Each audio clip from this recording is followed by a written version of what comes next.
Bonjour à toi et bienvenue dans cette nouvelle vidéo dans laquelle nous allons gagner en motivation.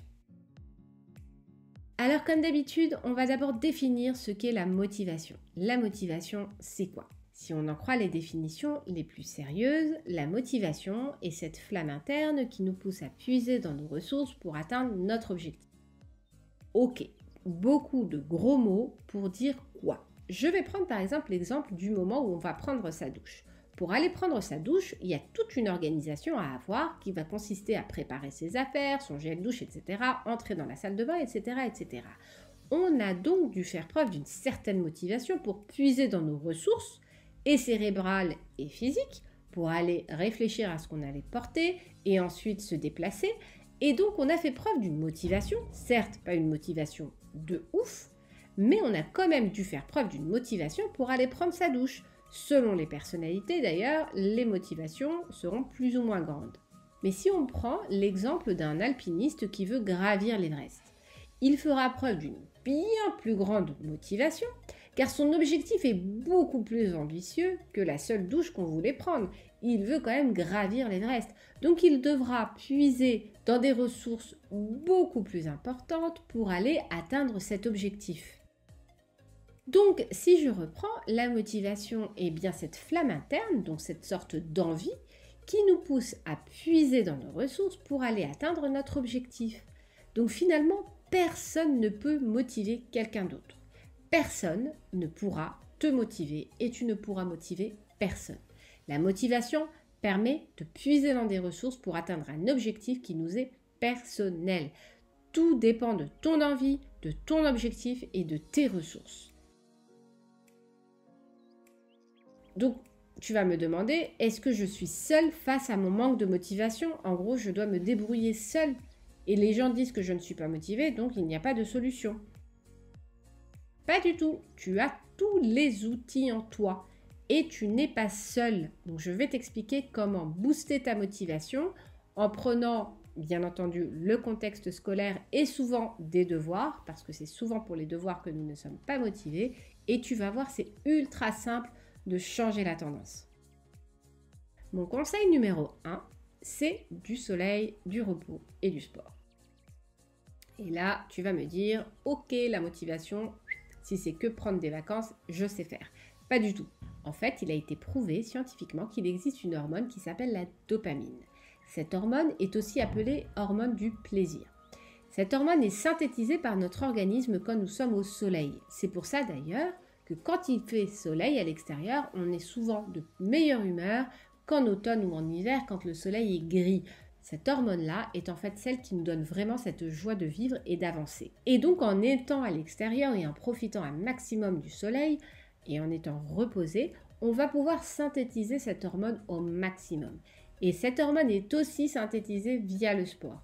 Donc fais du sport, quel que soit le sport que tu veux, et profite un maximum de l'extérieur dès que tu peux. Le deuxième conseil que je te donne, c'est de parler de tes journées de cours avec ton entourage. Tes parents, tes frères et sœurs, peu importe, mais en tout cas après une journée de cours, n'hésite pas à parler un petit peu de ce qui s'est passé pendant ta journée de cours. Tu choisis ce que tu veux dire, tu choisis ce que tu as à raconter, mais n'hésite pas à en parler. Et je dirais même du positif comme du négatif. C'est-à-dire que si ton envie est de dire « mon prof d'histoire me casse les pieds, il ne m'aime pas, de toute façon je vais avoir une mauvaise note quoi qu'il arrive », dis-le. Si ton envie est de dire « j'ai mangé un burger à midi, je sais pas moi, au restaurant d'à côté », dis-le aussi, mais quoi qu'il arrive, parle de ta journée. Le fait de partager ta journée va impliquer ton entourage dans ta journée. Et du coup déjà tu te sentiras moins seul. Tu auras envie de partager de plus en plus des nouvelles aventures qui se passent en classe et encore plus tes progrès. Donc, parle de ta journée. Ensuite, on en revient toujours à cela. C'est extrêmement important. Fixe-toi un objectif. On n'oublie pas, un objectif SMART, personnel et écologique. Et surtout, une récompense à la clé. Et tu en parles là encore à tes garants. Tes parents ou en tout cas ton entourage. Mon conseil numéro 4, quand vient le moment des devoirs, notamment à la maison, c'est de choisir un endroit calme et ordonné pour travailler. évite de travailler dans un endroit où il y a du passage. Par exemple, la cuisine, le salon. Le but est vraiment que tu aies un endroit propice à tes activités scolaires pour que tu restes motivé. Si c'est le bazar, si tu as un téléphone à portée de main ou s'il y a le bruit de la télé ou de ta mère qui cuisine, tu ne seras pas concentré et forcément la motivation, elle ne sera pas là non plus. Mon conseil numéro 5 est vraiment de ne pas te mettre à côté de tes potes en classe, le plus loin possible. Pourquoi? Parce que si tu es à côté d'eux, dès qu'il y aura le moindre incident, tu voudras leur en parler, rigoler avec eux, réagir, et alors que si tu les mets bien plus loin de toi, ou en tout cas si toi tu te mets bien plus loin, tu auras tout loisir de leur en parler pendant la récré.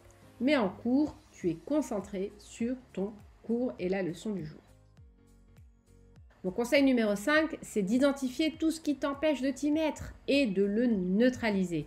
Si c'est le fait d'aller au frigo toutes les 5 minutes pour aller prendre quelque chose à manger, tu demandes à quelqu'un de t'empêcher d'aller dans la cuisine. Si c'est ton téléphone, tu demandes à quelqu'un de te le garder. Si c'est la console, pareil. Essaye d'identifier avec honnêteté et objectivité ce qui t'empêche de t'y mettre. Si c'est ton chat, ton chien qui vient te faire des câlins toutes les 5 minutes, là encore, tu fermes la porte de ta chambre ou de l'endroit où tu travailles et tu ne les laisses pas rentrer. Donc le but est vraiment d'identifier ce qui t'empêche de t'y mettre et de le neutraliser. Mon 7e conseil, c'est de découper en petites étapes. Souvent, quand on repousse et quand on a du mal à se mettre à quelque chose, c'est qu'on ne sait pas par où commencer. La marche nous paraît trop haute. Si c'est un exposé qu'on doit faire, on va le remettre à demain ou sur le lendemain et ainsi de suite parce qu'on n'arrive pas à commencer. On ne sait pas par où le prendre, ce devoir. Alors que si tu prends ce gros morceau et que tu le découpes en petites étapes, tu te rendras compte que très rapidement, tu vas faire ces différentes étapes et in fine, tu auras terminé cette activité. De la même manière que tu n'engloutiras jamais un burger d'un coup dans ta bouche, il faudra faire plusieurs bouchées, et bien là, c'est la même chose. Si tu as un exposé, par exemple, à faire, fais d'abord le sommaire, le squelette, et ensuite, petit à petit, tu pourras dérouler les différentes étapes. Et donc, cette perspective de découper en petites étapes nourrira ta motivation à continuer à travailler. Et là, le 8e conseil que je te donne, c'est de bien choisir tes camarades. On dit communément qu'on est la moyenne des 5 personnes qui nous entourent. Si on est entouré de 5 personnes qui ne sont pas du tout motivées pour les cours, pour les leçons, pour travailler, pour réviser, forcément, ça va déteindre sur nous. Alors que si on a un petit peu de tout et idéalement un groupe de camarades qui ont envie de progresser et de travailler, eh bien aussi, cela va déteindre sur toi. Donc, fais l'effort de faire une petite introspection et de voir si tu as bien choisi tes potes de manière à te motiver à avancer. Eh bien, de la même manière que j'ai dit, personne ne peut motiver quelqu'un d'autre à sa place. En revanche, tu as la main sur tes ressources. Et tes camarades sont une sorte de ressource parmi toutes les autres ressources que tu as en ta possession. Donc, fais en sorte de bien choisir ton groupe de potes pour te motiver en permanence. Voilà, c'est tout pour cette séance de coaching. Je te dis donc à la prochaine.